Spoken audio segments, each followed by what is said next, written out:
Give him a hand! Give him another hand!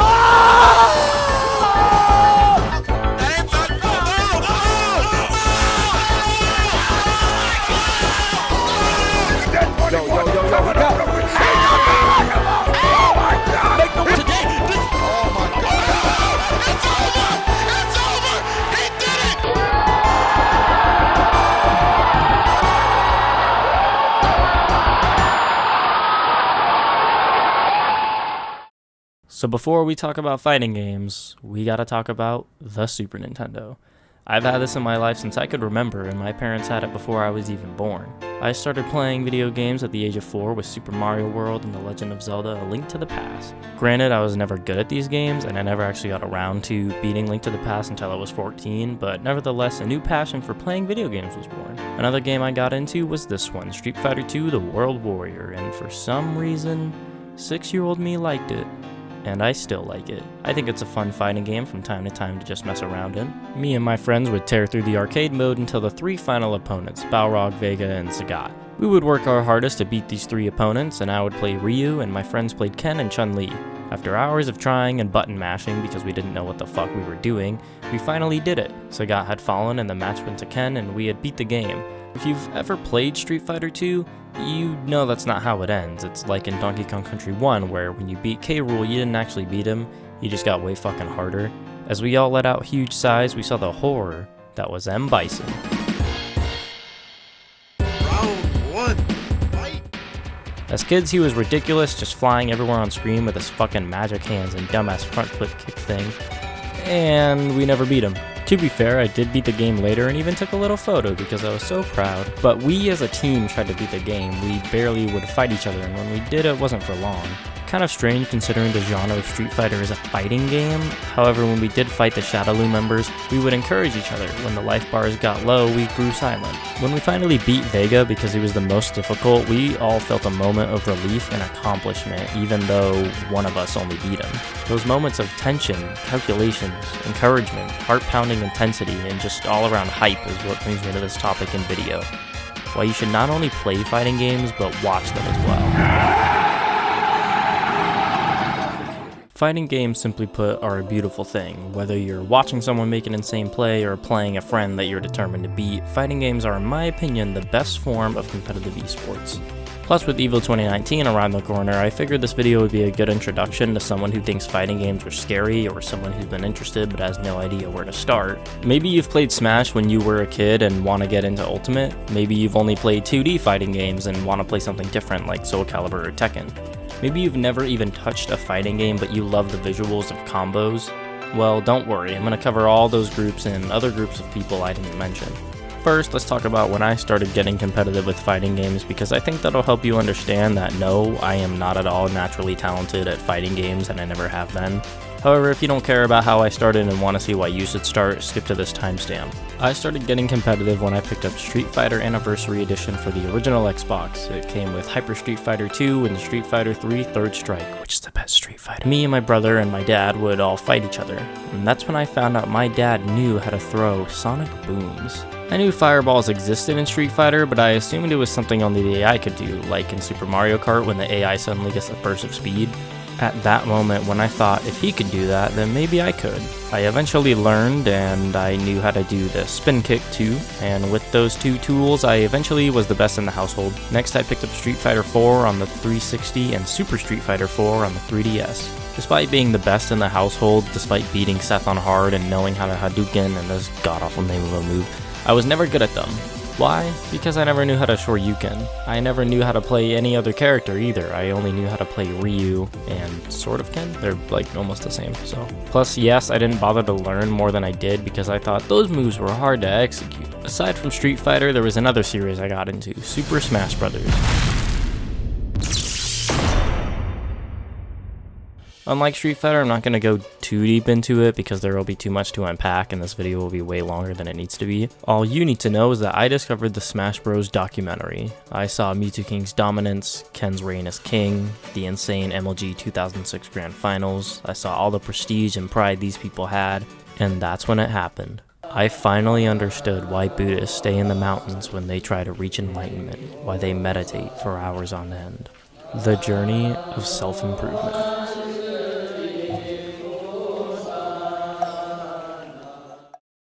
That documentary is what gave me the desire to get better. I started looking up videos and tier lists, I played online and even fought Esam online with my old tag 14 Prodigy. Please don't uncover that and expose me, please, I promise I'm better now. I picked up Diddy Kong and Sheik because I was a tier whore and spent over 1,000 hours in Smash 4 just playing online and trying to beat everyone I came across.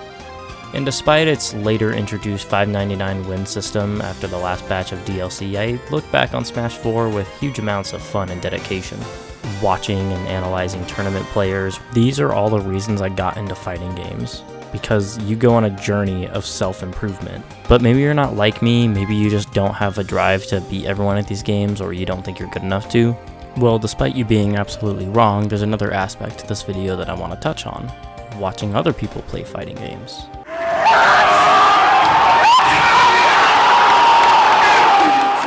I already mentioned how I personally believe fighting games are more interesting to watch than most other esports. That's because they are one-on-one, and as someone new to esports, everything makes sense. When someone's life bar reaches the big countdown in the middle, they lose. Smash is the only exception to that rule, but most people have played it to understand what's going on. If you get someone to start watching, let's say, Pro Overwatch, they won't understand most of what's going on, and the camera is always on one person, or it's like flying around, or it's a mess. Pro Overwatch is a fucking mess to watch. Without playing League of Legends, watching it is one of the most confusing and boring things to watch as someone who doesn't play video games. Compare the start of League, okay, not even the match, just the start. And especially if he goes Courage of the Colossus, he can also match a lot of her wave clear. That said, as opposed to an infamous Street Fighter match. TLDR, this guy, Punko, takes off his shirt when he gets frustrated and tends to go Super Saiyan in a way. And this man, Oni-san, kind of figured that he wasn't gonna win, and it showed with the first round when they met at EVO. Oh, again, no cross-up, and you're in big trouble. Not quite in range for the toe taps, but dashes in, gives him the instant overhead. So he pulled out the IRL bait. Okay, the fans! Oh, the crowd goes wild! Oh! That might be a yellow card. Oh! That might be a yellow card. Unnecessary pepperonis! GG 5 yards! Oh, my! That could be a double yellow card. Internet! He's taking it. Whoa! There's a huge contrast between this They're also really useful against. and this. Oh, my goodness! Oh! Double shot! The crowd goes wild! Precedented. And then when the matches start, League still kind of just... Trap on the bottom side. Otherwise, all's clear. Line of scrimmage for both teams. So I'll probably see. When this shit happened, Punko didn't just destroy him, alright? He fucking obliterated this man to another dimension. The man's was sent to the Shadow Realm, alright? Let's cut to the game screen. Two There's a lot of pairs. jiggling going on that Two stage. Not one sit-up. Okay, here we go. Ever done a single sit-up? Yeah. Okay, nice uppercut. You gonna put your shirt on my shoulders? I don't going in. I don't think so, amigo. Gansa Amnita. Can you remove your shirt? Whoa, Not a thing that can happen. whoa. Oh, this is blow up city. Oh boy. Oh, with the style. Boy. Uh-oh. Wait a minute. No. Too much of a party animal maneuver. Swinging for the crowd. Okay. Catch with the back dash. Beautiful. Again, wrong. Oh, good read. Oh yes, you're in trouble now. Right down to the wire here for Oni-san. Oh, And just don't ever takes it in try the that face. again. Oh, did you see the eye roll from Punko? He did not even want to shake his hand there. Did you see that? If you like watching these games like League and Overwatch, then go you. I'm not saying you're wrong. But you're fucking wrong. Many people, when trying to get others into this genre, refer to other matches for people to watch, and pick the usual suspects. The full parry from Diago, the Hakan counter pick, and Justin Wong comeback. Justin Wong! Oh my god! Oh my god! This time, I want to show my favorite moment from the Tekken World Tour Finals of 2018, to emphasize that yeah, crazy shit happens every tournament, but some moments can change how the whole game works. Let's talk about Qudans. Qudans is a well-known Tekken player and a decade ago dominated the game. Despite his 9th to 12th place finish at EVO Japan, at EVO USA he placed second, and it was nothing to scoff at. He's one of the best players in the world. Alongside him, there's Ni, who absolutely dominated last year, getting first in multiple events including EVO Japan, and considered nowadays as the best player. So why are these two players important? Well, for a few reasons. They're both extremely dominant and talented, and they both use Double Jin, who Ni himself says is a top tier character. 데빌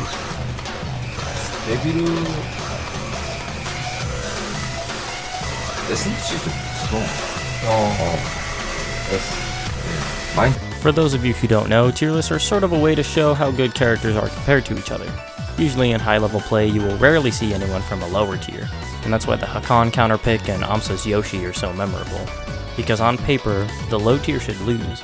There's no way aMSa should have been able to beat Mizuking's pool of top tiers. There's no way Hakan, even if played by legendary player Infiltration, should have been able to beat PR Balrog's Balrog, right? Well, obviously not. Matchups aren't won on just paper. That's why these moments are so iconic. I mean, come on, picking one of the worst characters at top 8 of EVO, it's kind of absolutely insane.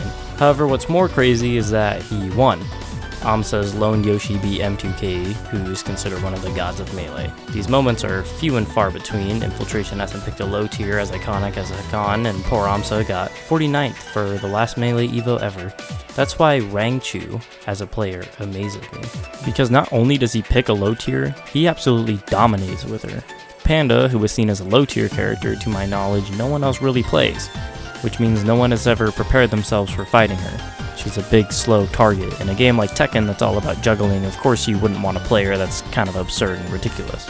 Let me put it this way. That's like putting pineapple on pizza. You just don't do it. However, the reason he plays Panda isn't what you might think. 테켄 크래시 때 이제 한쿠마 선수를 보고 시작한 게 있었고, 두 번째 이유로는 이제 제가 사람들이 별로 쓰지 않는 비주류 캐릭터를 주로 선호해서 사용하고 있는데, 또 그 중에 하나가 팬더이고, 제가 사이드 스텝을 제가 사용을 잘 못하는데, 또 팬더는 그런 거를 별로 안 써도 되고, 그 다음에 리치도 길어가지고 쓰게 됐어요. By the way, check out Corey Gaming. He's one of my favorite YouTube channels ever. So it's the semifinals of the Tekken World Tour Tournament Finals. Rangchu plays against Ni, the dominant player of 2018. Rangchu met Ni 4 times before now and he wasn't able to beat him. So when he faces Ni again, like most people would, he got nervous. Rangchu second-guessed his low-tier bear, so he switched characters. Geese and Fang, who according to EVO champion of Tekken 2018, Low-High, claims to be S-tier characters. So that means they're better than Panda by a wide margin. So Rangchu switched to better characters to fight Ni. S-tier players here, but Ni looking so dominant. 3-0 blowout right now. Okay, careful. Oh man, just not allowing the comeback. There was hope. He didn't win, and he was sent to loser's bracket with a final score of 0-2. That's because people have practiced against those better characters. You don't really do good against low-tier characters you never see, because you never know what tricks they could have. I'm gonna steal this clip from Innuendo Studios because frankly he words it better than I could. The rub is that to throw a knuckleball well, you have to abandon practicing any other kind of pitch. That's how hard it is. Consequently, almost no Major League pitchers throw them. But, consequently, almost no Major League batters have practice hitting them. It's the beautiful push-pull of the metagame. The more everyone does one thing, the more valuable it becomes to do anything else. So Rangchu gets sent to the loser's bracket and has to face Chanel. Chanel placed second at EVO Japan of 2018. So Rangchu's kinda just getting the worst possible bracket he could. He picks his main Panda and won 2-0. Good, that was a trip guard, very nice. See, you gotta take what it's given to you. Wow, oh, man, what the a whip. lingering active hitbox of those chainsaws. The belly flop. Wow, and it's simple as that. Rangchu moves on. Then he moves on to losers finals where he meets Ni again, who lost to Qudans. Rangchu this time decides to just bite the bullet and pick Panda. Careful. Oh, 2 hits again. Oh, what a block on the hell sweep. Rangchu. This is like top tier versus bottom tier, right? Yeah, close without to it. a doubt. Yeah, amazing. Left on the clock. Can he kill? Oh, what is he doing? What was that? A huge mistake. He wins 3-1. He then moves on to Grand Finals, where Qudans, last year's runner-up for EVO, is waiting for him. Like Ni, Qudans and Rangchu have met 4 different times, and Rangchu was never able to beat him. So even resetting the bracket would have been an impressive feat on its own. However, one thought loomed on the back of everyone's mind. What if a bear becomes our global champion? Yeah, both players are well within kill range. Is that gonna... Oh no, he dropped it. Citrus fruit! Citrus fruit! Oh, wow! And look at that little mini pop-off. It's gonna kill, is it? We'll see. The laser. Oh, Stalmo. Here we go, but that thing is... Oh my god! Oh my god! Rangchu. Oh my god, he saw the second hit! The patience not there. Believe not it. there. Gonna give. Oh my gosh, he has him at the wall. Two One hits. more. Oh my god! Oh my god! He could have died there. Yeah, he could have. Rangchu is on the cusp of resetting the bracket here, and he just did. Jeez. And you know, he was so prepared. Wow. Good block. No tsunami kick punish. Oh! Rangchu pulling ahead in the set.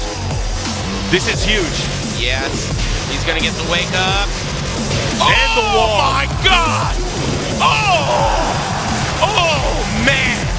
Be careful, one more, he can end it here. Qudans! The punish! We have an animal of a champion here. Even when he won, the creator of Tekken, Katsuhiro Harada, was stunned when Rangchu won the tournament.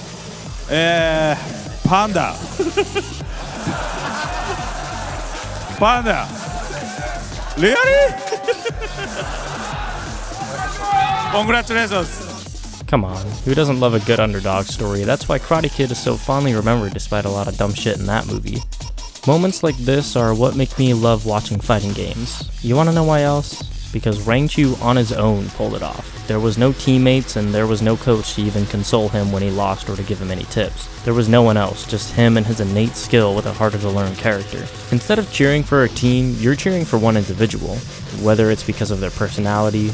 Punch, you're the young gun, and you're moving on to the playoffs. How are you feeling right now about that? You know, it's just another day. Character choice. He just looks at him and says, one game. Or just insane tech skill. We like to admire specific people. It's the same reason YouTube is now an everyday platform for people to get entertainment. And that's why I enjoy watching them, and that's why I enjoy YouTube. I enjoy it because it's different than television. You're not just watching this product behind a bunch of producers and writers. You're watching just a person speak directly into a camera, and I think that's the beauty of it. Everyone knows who Michael Jordan is because of his amazing career and the fact he was the team captain when the Chicago Bulls won the NBA championships in 1991. But I doubt every person who knows who Michael Jordan is also knows who Scott Williams is, despite being on the same team that year. In fighting games, when you pull off a victory you didn't think you could do, you get all the glory and recognition. If you're a good player, you get respect. But now comes the big issue. How do you get good at fighting games?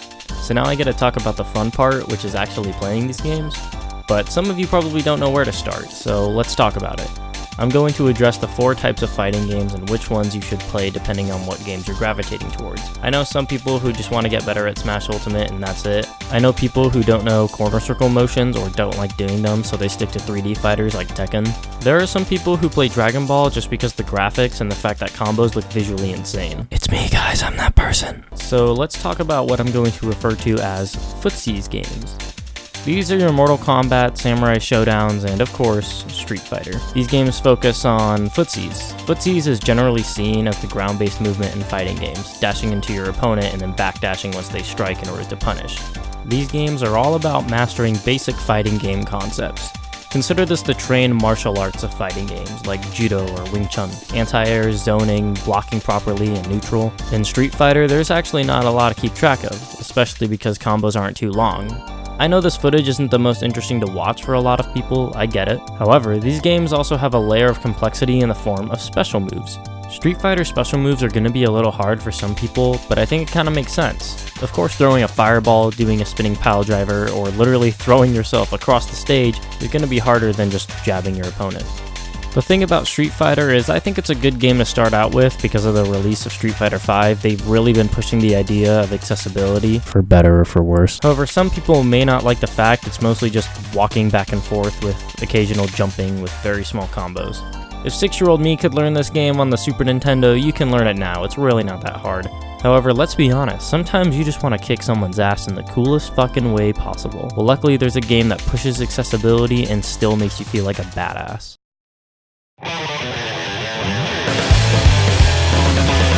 Dragon Ball FighterZ is probably the most stylized and beautiful game I've ever played. It's also one of the easiest games to get into on this list, yes, even more than Smash. Dragon Ball doesn't have a lot of crazy hard inputs, there's no one-frame links and no crazy long move list. Most of the time you'll just be pressing 2 different buttons. Despite that, however, I was used to playing Street Fighter, so I played Dragon Ball like that, which means I didn't know what the fuck I was doing. Don't be like me, playing these 2 games are completely different. You can't play these games as if they're similar like I did. This is why I said there's 4 different types of fighting games despite them looking similar. They all play completely differently. These games is what we're gonna call combo-based fighters. Things like Dragon Ball, Skullgirls, or Marvel vs. Capcom. You pick a team of characters, and don't worry, I'll also cover character picks soon. Also, I don't know too much about Marvel vs. Capcom, so I'm going to be talking about Dragon Ball specifically. I do have Skullgirls and love it, but I can admit to myself I'm not good enough to talk about it in depth. However, if you want to try Marvel out, there's no shortage of videos about it, so maybe go check those out. You might be asking, why do I have to have a team of characters? I don't want to learn 3 characters, I just want to learn 1. Well, that's because in games like these, your 1 character could be fucked at any moment. Sparks up, dead. Oh, wow. He's not playing no games here. He's talking to Ty. Is he going to talk to Ty? You better not miss this. 6 bars, Evo stage. First one of the top 8. 7 meters. Level 1. Level 1. Hit him with the level 3. Break his back. Are you serious? He's dead? My man is a wash. He got acquainted with Ty. Jesus. Your other characters can even help you out when they're not being played. Like, for example, you could stop putting pressure on here, or extend it with your other characters.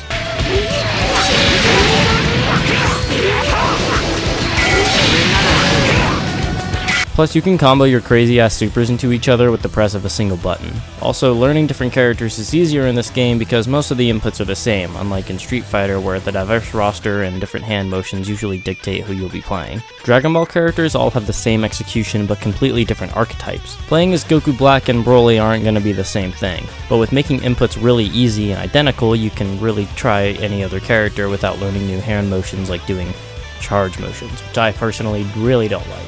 But that depends on your ability to combo moves into other moves. Now, if you've never played Dragon Ball, tell me if this looks difficult to pull off.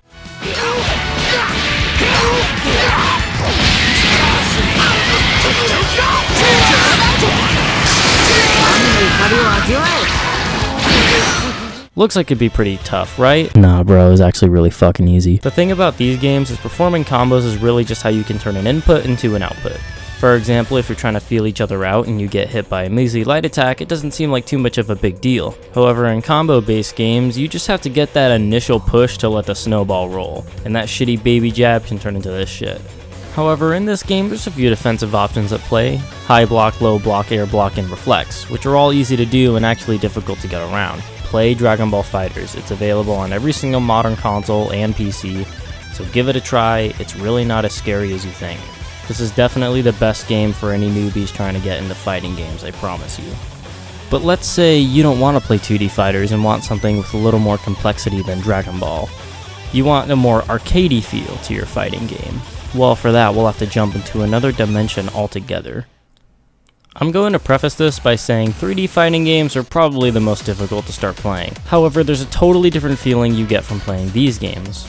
For one, there's almost no aerial combat whatsoever. All of it takes place mostly on the ground, with sidestepping to dodge attacks and cross counter, limb-based button placement, the ability to switch stances, and oh, let's check the move list on here real quick. Holy fucking shit! Okay, yes, a nearly 100 long move list looks scary, but I promise you that it's not. Kind of like every game on here. The kicker is that you're not going to be using all 100. Mostly you'll just be using maybe 15, and considering you don't even have to corner circle in this game, the combo possibilities are not difficult to pull off with a little bit of practice. These games are really tough for people who have a 2D fighting game background and aren't used to the new mechanics. And if you're one of those people, hey, I got good news for you. They put 2D characters in Tekken 7 and even kept their mechanics, so fireballs in the air are possible now, and even supers. Not just rage arts, but supers. Tekken has breakable walls, breakable floors.